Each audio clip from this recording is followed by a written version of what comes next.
leader, influenceur ou boss, le cas des responsables haïtiens en Haïti et à l'étranger. Il y a quelques jours, un étudiant est venu me voir pour obtenir de l'aide sur une dissertation concernant le leadership.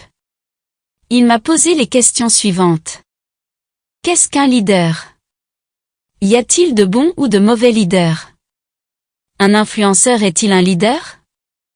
Est-ce que tous les dirigeants sont des leaders? Quelle différence y a-t-il entre un boss et un leader? Comme tout bon enseignant qui, lorsque confronté à des questions auxquelles il ne peut pas répondre, j'ai répondu que ce sont de très bonnes questions. Cependant, nous prendrons rendez-vous un autre jour pour essayer de répondre à chaque question. Tout d'abord, essayons de définir chaque terme.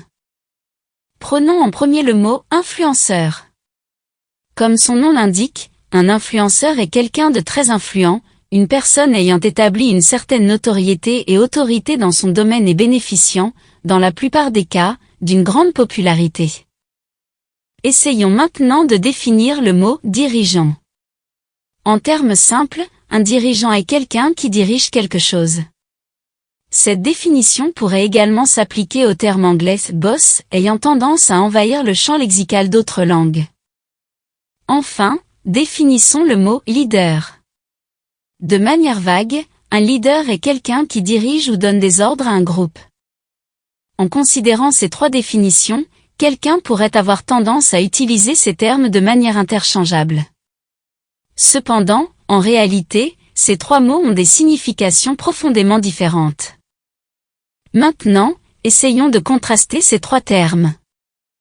Il n'y a aucun doute que l'influenceur est aussi un dirigeant. Il ou elle dirige son groupe pour qu'il obéisse à ses ordres, conseils et recommandations. Cependant, l'influenceur est principalement à la recherche de sa propre satisfaction ou réussite. Il ou elle doit constamment maintenir son influence par tous les moyens nécessaires.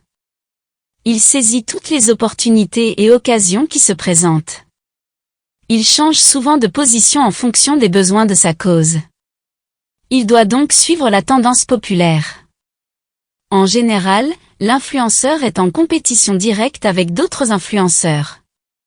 Il est souvent préoccupé par la montée en puissance des autres. Une autre caractéristique fondamentale de l'influenceur est qu'il doit toujours être vu et entendu. Il doit être le dernier à arriver et le premier à partir. Toujours pressé. Il n'a de temps que pour ceux qui peuvent contribuer à son succès ou qu'il perçoit comme supérieur à lui. L'influenceur joue souvent un rôle à la fois offensif et défensif. Il est toujours sur la défensive, au centre de l'attention. En essayant d'atteindre son objectif, les actions de l'influenceur peuvent parfois avoir des répercussions positives ou négatives sur ses partisans. L'influenceur doit souvent être adressé par son titre précédant son nom. Il ou elle pourrait avoir beaucoup de problèmes avec quelqu'un ayant oublié de l'adresser par son titre pour lequel il a travaillé très dur, suivant sa définition de travailler dur. Les influenceurs sont souvent présents dans le secteur du spectacle. Par exemple, dans le domaine de la musique, on pourrait citer de nombreux influenceurs tels que Taylor Swift, Ariana Grande, Beyoncé, Cardi B, pour n'en nommer que quelques-unes. Plus près de chez nous, on pourrait citer des influenceurs tels que Blondie Ferdinand, Florence, Ruchel Guillaume, et d'autres. En résumé, l'influenceur est un boss. Il ou elle peut avoir des employés sous sa responsabilité pour gérer ses opérations. Maintenant, considérons le terme « leader ». Si l'influenceur est loin d'être un leader, le leader, en revanche, est sans équivoque un influenceur. Le leader est quelqu'un ayant la responsabilité de guider ses sujets vers la bonne direction. Alors que l'influenceur suit la tendance, le leader, lui, décide très rarement dans le sens du populaire. Le leader est un révolutionnaire qui remet tout en question. Il n'a aucune crainte de perturber le système pour le bien commun. Contrairement à l'influenceur, qui cherche toujours à être servi, le leader doit toujours être au service des autres. Il veille à ce que tout aille bien pour les autres avant de penser à lui-même. Le leader doit être le premier à arriver et le dernier à partir.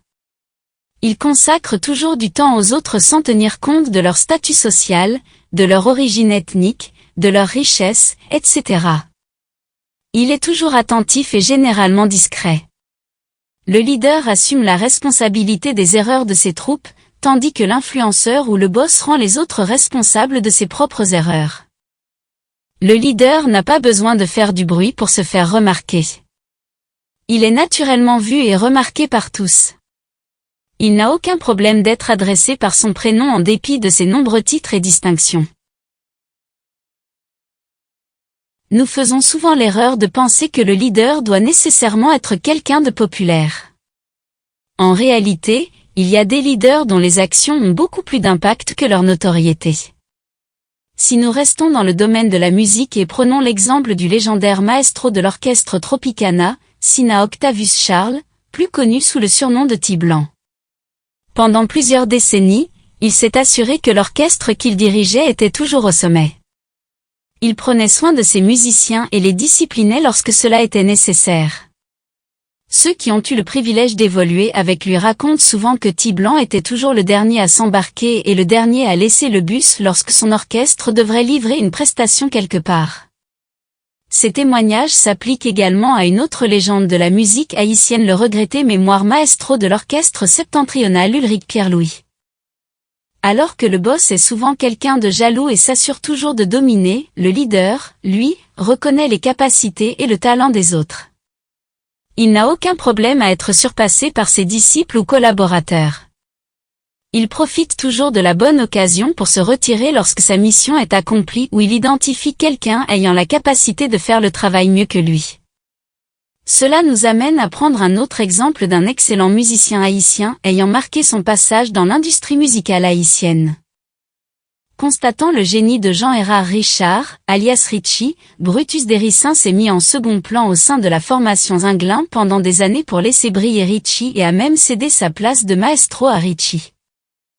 Nous pourrions également citer d'autres exemples de leaders très peu connus.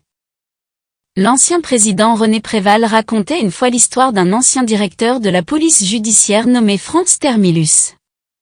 Après le tremblement de terre de 2010, l'inspecteur divisionnaire avait perdu plusieurs membres de sa famille, dont 2 enfants.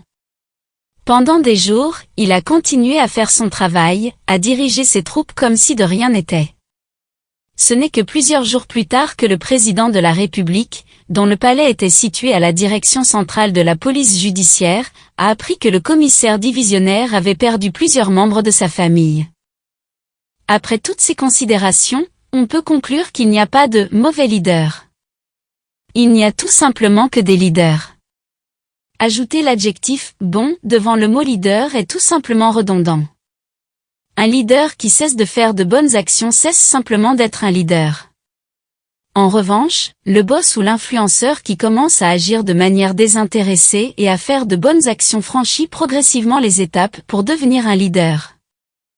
Dans nos communautés, que ce soit en Haïti ou à l'étranger, nous avons beaucoup de boss ou d'influenceurs, mais très peu de leaders. Quelqu'un peut créer une église, une organisation à but lucratif ou non lucratif et se proclamer leader.